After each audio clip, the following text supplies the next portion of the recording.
as expected. Gill Marcus not making a move on the interest rate front, of course, staying at 5.5%. Exactly, but I think the key thing was definitely the statement, and there was a big surprise in the statement really was what's happened to the inflation forecast. Basically, they've shifted up the front end for the first quarter of next year now to 5.8, but then it falls from there, and I think that's the big surprise. And that's basically because they see no second round effects coming through from the current cost push shock. And I think that's an unreasonable expectation that they're making, and that they will be surprised by second round effects coming into the end of this year.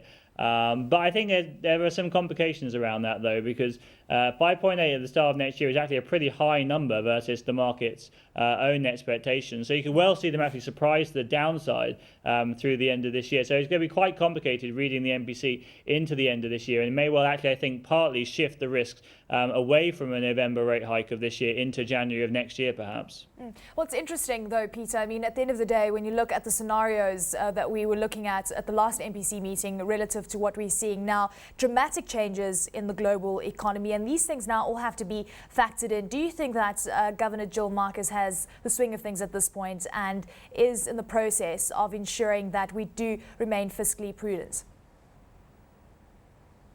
Well, I think the most interesting question that was asked of Gill Marcus after the statement was actually around employment and labour, because she stressed that so much, that basically the level of growth, despite an upward revision in their growth forecast of 3.7, which is now moderately high, I would say, despite that, they're still not seeing any effect on unemployment dropping from that growth figure. And she stressed that so much, it seemed like almost a priority, perhaps, of the MPC that they were looking at. She had to then go on and stress that actually it was only one of many different factors that they were looking at. But I think that shows that overall they still are quite pessimistic on the impact of the recovery, if you like, on the average person in South Africa. And as a result, that can keep them on low rates for perhaps slightly longer. But in terms of the global uncertainty, as expected, they did stress that obviously the situation in Japan and in Northern Africa as well, and that did come through in the statement. Peter, going forward, when you look at the inflation outlook in South Africa, we had the core numbers and the CPI numbers out yesterday, and no real movement coming to the fore when it comes to the core CPI. I know you were alluding to the fact that we could see price pressures going forward, but a lot hinges on the rand, doesn't it? Well, exactly. I think the key thing about the rand is basically what now happens with the current account. And it was interesting that actually that was picked up in the MPC statement, where they said that particularly a resurgence in investment by the parastatals can lead to a widening of the current account. And in general, as we see the recovery going through this year in a wider current account, that can lead to a weaker rand going forwards, and hence can drive into inflation. But it wasn't exactly entirely clear, though, from the MPC statement what they were looking at for the rand going forwards. I think they probably were not looking for too much weakness. I think they're obviously always very cautious on that front around their currency forecast. So perhaps, again, that's another opportunity, perhaps for some slight upside surprise combined with those second round effects as well. Well, Peter, I mean, you mentioned the current account deficit that we heard of earlier this week. Were you surprised that it was only 0.6% of GDP, and do you think it's sustainable at these levels? Well, there was a big shock, clearly, in the last quarter of 2010 with the trade surplus that we saw at that time. That did take everyone by surprise. And also some of the transfers as well, which are obviously highly volatile and quite hard to predict.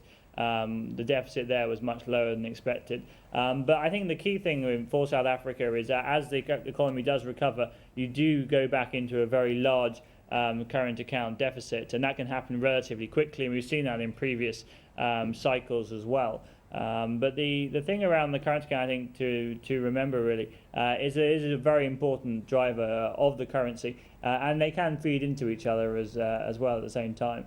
So I think it's definitely one to watch, not to get too excited about that minus 0.6% figure. It can certainly be back to around 4% by the end of this year.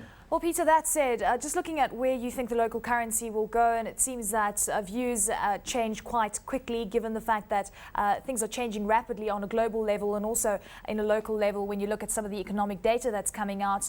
Do you still think that we could see rand weakness coming to the fore? And if so, what level are you looking at going forward? Well, I think the really interesting thing we've seen in the markets actually in the last week or so is there's been a huge amount of basically two-directional trade. People going both long and short the rand on a variety of different relative value trades versus Turkey, versus ruble, for instance, versus some other emerging market currencies. And I think it goes to show that there are actually a lot of divergent opinions around South Africa out there at the moment. And the people basically are playing a range overall, I think, in the currency. We're unlikely to see it break out of basically roughly around 7-ish for the first half of this year. It's not really until you get a large sort of change shock into the system, which can be the current account, that we can see it change from here. But it was interesting also in the MPC question and answer. Basically, they avoided the question around currency intervention and reserve accumulation. They sort of fudged the answer to that question. That is the question the market is asking at the moment, is what they are going to do, given that the currency is now back around those strong levels that they were intervening for in January in particular.